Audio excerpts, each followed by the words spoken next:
প্রথম কারণ হচ্ছে বাংলাদেশের ভালোবাসা। সত্যি করে বলতে আমি জীবনে কোনোদিন নেগেটিভ পোস্ট করি না। আমার ওয়ালে গিয়ে দেখবেন, কারণ আমি আনন্দ বিলাতে এসেছি, আমি একজন এন্টারটেইনার। সাকিব ভাই আমাকে নিজে ফোন করে গানটার দায়িত্ব দিয়েছে। সব টাকা আমরা আগে পেয়ে যাই, কিন্তু প্রোডিউসার একদম সবচেয়ে শেষে কিন্তু প্রোডিউসার তার পেমেন্টটা নেয়। সেটা ইন্টেলেকচুয়াল প্রপার্টি, আমার মরবার ৭০ বছর পরেও আমার থাকে ওটা। আকাশ, এই ধরুন নেগেটিভ পোস্টই তোমাকে মানায়? যাদের সাথে আমার কোনোদিন এই সমস্যা হয়নি। আমি সবসময় বলি যে বাংলাদেশে আমি খুব প্যাম্পার্ড। মানে যে ভালোবাসা, যে নারিশমেন্টটা আমাকে করা হয়, মানে কেউ আমাকে ভাই স্নেহ, কেউ সন্তান স্নেহ, কেউ বন্ধু স্নেহ, তো এটা কিন্তু আমি এখানে অনেক বেশি মাত্রায় পাই। সেটাই আমার এখানে বারবার ছুটে আসার, বা এই ইন্ডাস্ট্রির জন্য বা এই দর্শকদের জন্য, মানে আমি ভাবার কেউ না, আমার অন্তর ভাবে। তো প্রথম কারণ হচ্ছে বাংলাদেশের ভালোবাসা, এটা প্রথম এবং অদ্বিতীয় কারণ। তারপরে তো ডেফিনেটলি এখানকার গার্মেন্টস আমার খুবই প্রিয়। আমি এলে গার্মেন্টস কিনি প্রচুর পরিমাণে। অ্যান্ড খাওয়া দাওয়া, আমি ইলিশ মাছ খেতে সবাই ভালোবাসে, আমিও বাঙালি। গেলেই মামাতে যাই, গিয়ে ইলিশ আর ভাত খেয়ে আসি। এই এখানে এলেই, আর তারপরে যে এবার তো এসে যে দেখলাম দুষ্টু কোকিল নিয়ে যে উন্মাদনা, এই সমস্তগুলোই মনে হচ্ছে এটা আমার একটা কর্মভূমি, যেখানে আমি সমাদৃত হচ্ছে, আমার কাজ সমাদৃত হচ্ছে, সেটা কে না চাইবে। প্রথমত হচ্ছে আমি আমার সমস্ত মিডিয়া বন্ধুদের অনেক ধন্যবাদ জানাচ্ছি, যে আমার একটা পোস্ট আমি ভাবিনি যে আপনারা এরকমভাবে আমাকে সাপোর্ট করবেন বা এরকমভাবে গ্রহণ করবেন। সত্যি করে বলতে আমি জীবনে কোনোদিন নেগেটিভ পোস্ট করি না। আমার ওয়ালে গিয়ে দেখবেন, কারণ আমি আনন্দ বিলাতে এসেছি, আমি একজন এন্টারটেইনার, এটাই আমার কাজ। কিন্তু সেই একটা গত বছর যে জিনিসটা হয়েছিল, এবছর সেম জিনিস হতে যাচ্ছে বলে আমি খুব আতঙ্কিত হয়ে গেছিলাম। আর যদি বলেন কন্ট্রাক্টের কথা, তো একটা যখন কাজ করতে যাই, আমি পুরোপুরিভাবে কাজটার ক্রিয়েটিভ পার্টে ইনভলভ থাকি, মানে এতটাই ইনভলভ থাকি।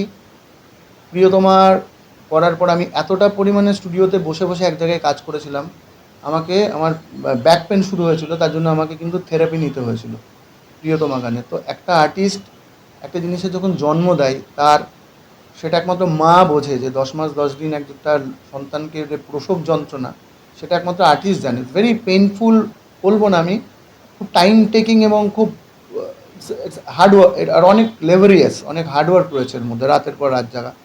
তারপরে যখন দেখলাম প্রিয়তমাতে কুরবানি গানটাতে আমার নাম গেল না, মানে ইভেন ওটাতে লিরিক্স, টিউন, গাওয়া সব আমার, এবং এটাতে সাকিব ভাই আমাকে নিজে ফোন করে গানটার দায়িত্ব দিয়েছিলেন। কোনো ডিরেক্টর কে ছিল জানতাম না তখন, আমি কোন প্রোডাকশন আমি কিচ্ছু জানতাম না। আমাকে সাকিব ভাই বলেছিল, আমি প্রিয়তমা বলে একটা ছবি করছি আকাশ, কুরবানি ঈদে, এর আগে তুমি রোজার ঈদে গান করেছো, কুরবানি ঈদে একটা ফাটাফাটি কিছু করো, যেটা গানটা অমর হয়ে থেকে যাক। এবং গানটা পাঠানোর পরেই উনি সিলেক্ট করেন। তারপরে যখন আমি দেখি এই ঘটনাটা ঘটলো, ৫টা দিন আমার ইউটিউবে নাম যায়নি। এবং আমি আবার ধন্যবাদ জানাচ্ছি আমার বন্ধুবান্ধবদের, মিডিয়া কর্মীদের, যারা এই জিনিসটা প্রথম থেকেই প্রতিবাদ করেছিলেন। সেই দিনটা আমি সাইলেন্ট ছিলাম, সেদিন আমি চুপচাপ ৫ দিন দেখে আমি সাকিব ভাইকে একটা SMS করলাম যে, দাদা আমার খুব কষ্ট হচ্ছে, আমি তো আর্টিস্ট, আপনি তো গানটা বানাতে বলেছিলেন, আমার নাম যায়নি। ধন্যবাদ সাকিব খান স্যারকে, যে উনি ৫ মিনিটের মধ্যে আমার নামটা চলে আসে ইউটিউবে। তারপরে সিনেমাতেও আমার নাম যায়নি, সিনেমাতে মিউজিকে ইমন সাহার নাম গেছিলো, শেষে এন্ডস করলে আমার নাম গেছিলো। সেটার জন্য আমি বলেছিলাম, যাই হোক, এগুলো আর না টানাই ভালো। যখন আমি দেখি দুষ্টু কোকিলেও সেম জিনিস হতে যাচ্ছে, একটা গানের পরের দিন আসবে এরকম বলার পরে সেখানে সমস্ত মানুষের নাম ট্যাগ করা হচ্ছে, হ্যাশট্যাগ করা হচ্ছে, কিন্তু আকাশ নামটা ট্যাগ করা হয়নি। এটা প্রচণ্ড দুঃখজনক একটা বিষয় বলে আমার কাছে মনে হয়েছিল। এবার আমি কিন্তু দেখুন কাউকে দোষারোপ করিনি, আমি কোনো প্রডিউসার, কোনো কাউকে না। আমার যে আক্ষেপ, আমার যে আতঙ্কের কথাটা, আমি আতঙ্কিত ছিলাম সেই সন্ধ্যাটায়। আমি না পেরে অনেক ভেবে পোস্টটা লিখে আমি ওয়েট করেছিলাম যে এরকম একটা পোস্টকে আমার দেওয়া উচিত। তারপরে আমি পোস্টটা করি, কারণ আমার মনে হয়েছিল যে আমি এই আতঙ্কের কথাটা যদি প্রকাশ না করি, তাহলে আমাকে এটা ভেতরে আমাকে গুমড়ে মারছে, আমাকে কুড়ে খাচ্ছে। এবং ধন্যবাদ, আপনারা এটাকে সাপোর্ট করেছেন এবং এটাকে পজিটিভলি দেখেছেন। আমার কোনো নেগেটিভ কোনো আমি কান্নাকাটি করিনি, আমি আমার নিজের কথা বলেছিলাম। এবং থ্যাংক ইউ প্রোডাকশানকে, যে তারাও এটা শুধরে নিয়েছেন। পরে যেটা আমি জানতে পেরেছিলাম, রাইহান রাফি আমাকে পরের দিনই ফোন করেছিলেন। উনি যেটা বলেছিলেন, দেখুন একটা গান বা ভিডিও যখন কেউ আপলোড করে, তখন প্রডিউসার, ডিরেক্টর সেখানে থাকে না, তারা হয়তো নামের ক্রেডিট লিস্ট দিয়ে দেয়, সব কিছু করে, কিন্তু টেকনিক্যাল টিম তো এটা হয়তো আইটি টিমের কোনো একটা ভুল, বাট সেটা ইমিডিয়েটলি তারা শুধরে নিয়েছেন, আমি তার জন্য ধন্যবাদ জানাচ্ছি। কারণ এন্ড অফ দ্য ডে প্রডিউসারের মাথায় অনেক চাপ থাকে, একটা প্রডিউসার এতগুলো টাকা লগ্নি করেন, পুরো রিস্কের উপরে থাকে, সব টাকা আমরা আগে আগে পেয়ে যাই, কিন্তু প্রডিউসার একদম সবচেয়ে শেষে কিন্তু প্রডিউসার তার পেমেন্টটা নেয়। তো কোনো প্রডিউসারের এগেনস্টে আমার কোনো কিছু মানে অভিযোগ নেই। সেটা আমি আমার নিজের কথা বলেছিলাম এবং তারা এটা শুধরে নিয়েছেন। সেজন্য আমি প্রত্যেকটা মানুষকে, প্রত্যেকটা প্রোডাকশন টিমকে আমি ধন্যবাদ জানাই। এটা কেন যাবে না? এটাকে ইন্টেলেকচুয়াল প্রপার্টি বলে। ইন্টেলেকচুয়াল প্রপার্টি কিন্তু একটা গভর্নমেন্টের তৈরি করা ল, এটা আমেরিকান লতে রয়েছে। মানে যখন আমি একটা গান লিখছি বা একটা সুর করছি, সেটা ইন্টেলেকচুয়াল প্রপার্টি আমার মরবার 70 বছর পরেও আমার থাকে ওটা। মানে আমার উত্তরসূরিরাও কিন্তু তার সেই ইন্টেলেকচুয়াল প্রপার্টির দাবিদার। এটা একটা প্রপার্টি, যেরকম জমি জমা বাড়ি মানুষের প্রপার্টি হয়, সেরকম একটা প্রপার্টি। তো ইন্টেলেকচুয়াল প্রপার্টিটা যে লেখে শুরু করে সেটা তারই হয়, সেটা তার আজীবন তারই থাকে। তো এটা নিয়ে বলার কিছু নেই। আমার মনে হয় যে ভুলটা হয়েছে এটা আর রিপিট হবে না।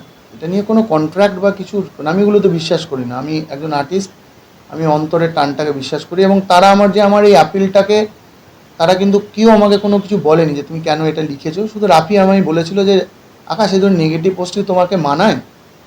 এই একটা কথা, মানে উনি একজন ডিরেক্টর, তাই মানে একদম ঠিকই বলেছো, মানায় না। বাট আমি খুব আক্ষেপ হয়েছিল, বলছে এটা তুমি আর চিন্তা করো না, আমি এটা হ্যান্ডেল করছি।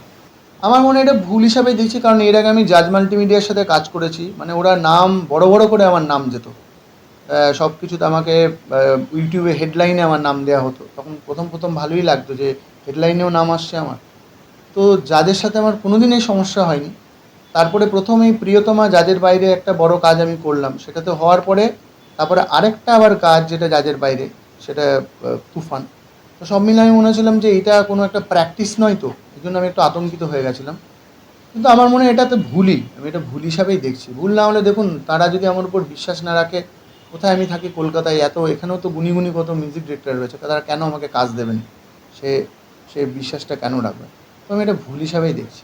বাংলাদেশের ছুটির দিনে আমি এক হল ভর্তি লোকের সাথে বসুন্ধরা স্টার সিনেপ্লেক্সে দেখে এসেছি 1টার সময়। না, এই দেখুন, এর আগে যাদের সাথে কোনো দিন হয়নি। আমি আদিত স্যারকে অনেক ধন্যবাদ জানাই। আদিত স্যার আমার জন্য একজন ভগবানের মতো মানুষ, গডের মতো মানুষ। কারণ আজিজ স্যার আমাকে ধরে হাতে করে বাংলাদেশে নিয়ে এসছেন। প্রথম রোমিও ভার্সেস জুলিয়েটের সময়, অগ্নির সময়, প্রেমীয় প্রেমের সময়, প্রত্যেকটা প্রিমিয়ারে, প্রত্যেকটা প্রেস মিটে আপনারাদের সাথেও আমার দেখা হয়েছে, ডানা কাটাপুরি যখন লঞ্চ হচ্ছে গানটা। তো এটা আমি ধরে নিতাম যে এটা যেন এটাই স্বাভাবিক। তারপরে যেটা বলছেন, হয়তো বড় বড় প্রোডাকশন হাউস তারা আসে, তারা হয়তো এই বড় প্রোডাকশনের থেকে কাছে হয়তো আমি খুব ক্ষুদ্র, তার জন্য হয়তো আমার নামটা ভুলে যাচ্ছে স্পেশাল স্ক্রিনিংয়ে বা এতে। বাট এটা নিয়ে আমি খুব একটা বদার্ড নই, কারণ দেখুন এত কিছু ভাবলে না, এত করলে এগোনো যাবে না। আর আমার কাজটা হচ্ছে সৃষ্টি করা, তো আমি এই সৃষ্টির আনন্দে মাতোয়ারা হয়ে থাকতে চাই।